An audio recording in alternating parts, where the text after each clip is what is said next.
जय Hind. I am one of the member of the Bodhi classes और आज फिर से मैं आप सब लोगों के सामने एक नई वीडियो लेकर आई हूँ जिसका टॉपिक थोड़ा अलग है।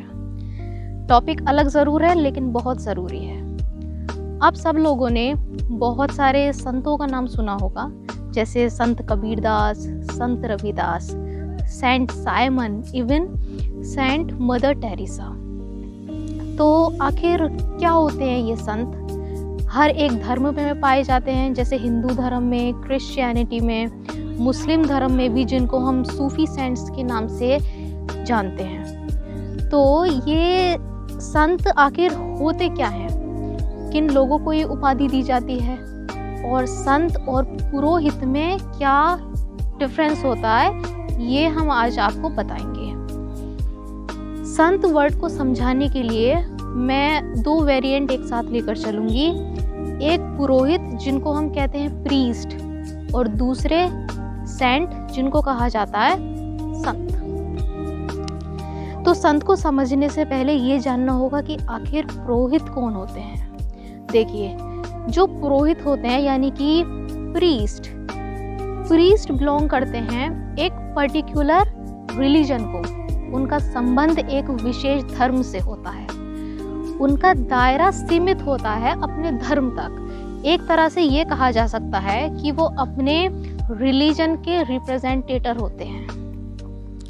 और हम पुरोहितों को, अलग अलग धर्म के पुरोहितों को अलग अलग नाम से जानते हैं। जैसे कि हिंदू धर्म में कहा जाता है पंडित, क्रिश्चियनिटी में हम कहते हैं उनको फादर और पोप, और मुस्लिम धर्म में हम उनको कहते हैं काजी। अब बात करते हैं सेंट की। तो सेंट का सबसे पहले तो ये समझना ज़रूरी है कि सेंट का रिलेशन किसी धर्म से नहीं होता। वो किसी भी धर्म को रिप्रेजेंट नहीं करते। एक सेंट हर एक धर्म से ऊपर उठा हुआ होता है। वो रिप्रेजेंटेटिव होते हैं मानवता के। वो बिलोंग करते हैं पूरे यूनिवर्स को। अब जब समाज में बहुत कुरीतियाँ बढ़ी, बुराइयाँ सामने आई, तो इसी विचारधारा को आगे लेकर बहुत सारे संत सामने आए। उन्हीं संतों में से एक प्रमुख संत हैं संत रविदास, जिनकी आज जयंती है और पूरे देश भर में मनाई जा रही है। तो आइए संत रविदास जी के बारे में हम कुछ तथ्यों को डिस्कस करते हैं। तो संत रविदास जी के जन्म के बारे में कोई एग्जैक्ट इन्फॉर्मेशन नहीं है, लेकिन उनकी राइटिंग्स के बिहाफ पर ये पता लगाया गया है कि उनका जन्म 14वीं से 15वीं शताब्दी के बीच में हुआ, और उनका जन्म हुआ था उत्तर प्रदेश के वाराणसी के क्षेत्र में। संत रविदास एक छोटी जाति शूद्र क्लास को बिलोंग करते थे।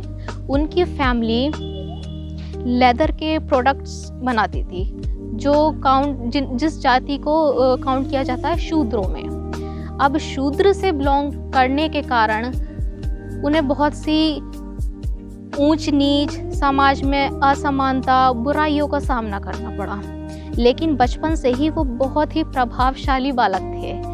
उनका बचपन से ही रुझान स्पिरिचुअलिटी यानी कि आध्यात्मिकता की ओर था।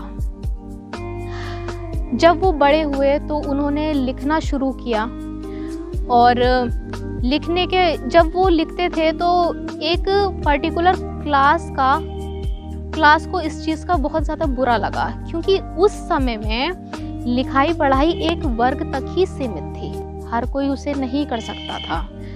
तो उनका विरोध भी हुआ, लेकिन उनकी राइटिंग्स इतनी ज़्यादा प्रभावशाली थी, इतनी ज़्यादा समाज सुधारक थी, समाज को एक नया मार्गदर्शन देने वाली थी, जिनकी वजह से लोगों के द्वारा किए गए विरोध भी निष्फल हो गए।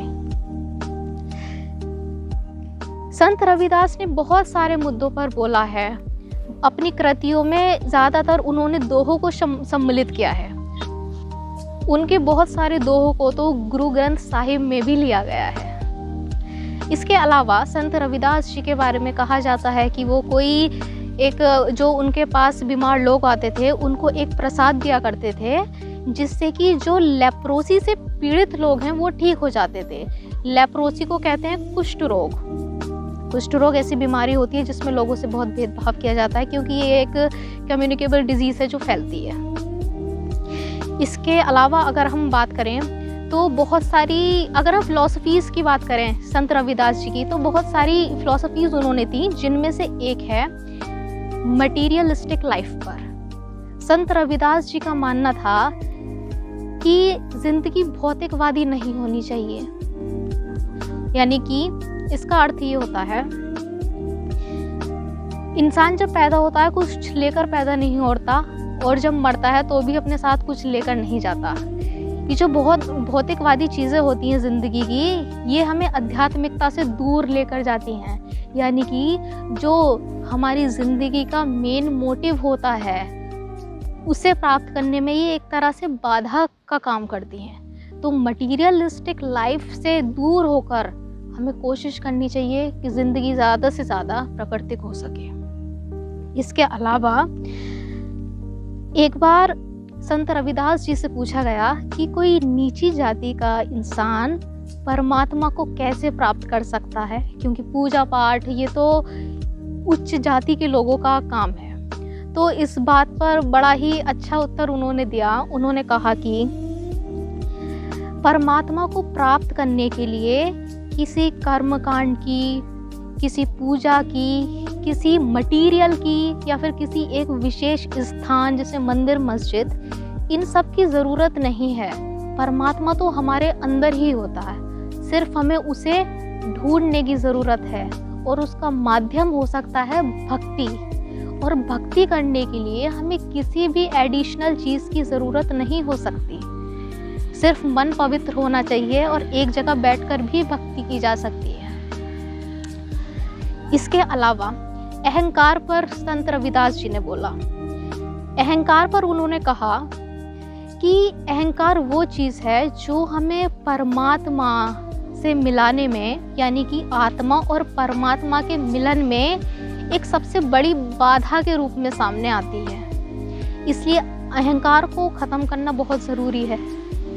और अहंकार को ख़त्म तब किया जा सकता है जब अहंकार के बदले हमारे मन में प्रेम हो। प्रेम वो धागा है जो आत्मा को परमात्मा से जोड़ता है।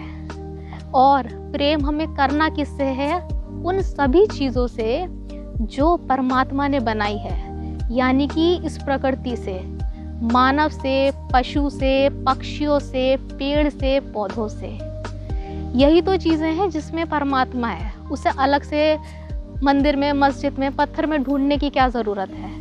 जब हम इनके प्रति उदार होंगे, इनके प्रति प्रेम रखेंगे, तो इसका मतलब है हम परमात्मा के प्रति भी प्रेम रखेंगे और उसे प्राप्त करने में एक कदम आगे बढ़ाएंगे।